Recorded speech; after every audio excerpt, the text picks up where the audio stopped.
প্রশ্ন, চুলে যে আমরা খোপা করি বা ক্লিপ বেঁধে রাখি এটা নাকি ঠিক না। আমাকে একটু জানাবেন দয়া করে। আসলে আমরা চুলগুলো কি করব? সালাতের সময় চুল ছেড়ে দেওয়ার বিষয়ে আলেমদের মধ্যে দ্বিমত রয়েছে। একদল ওলামায়ে কেরাম এটাকে মুস্তাহাব বা উত্তম বলেছেন। যদি কেউ নামাজের আগেই চুলে বেনি করে নেন অথবা আগেই করে থাকেন, তার জন্য বাধ্যতামূলক নয় যে চুলকে ছেড়ে দিতে হবে।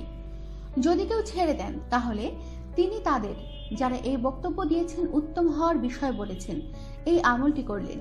তবে এটা বাধ্যতামূলক বিষয় নয়।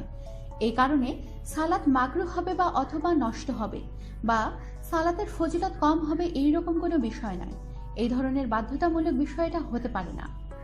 নামাজের আগে যদি কেউ চুল বাঁধেন অথবা ছেড়ে দেন, উভয় অবস্থায় তার মাথার চুল ঢেকে রাখতে হবে।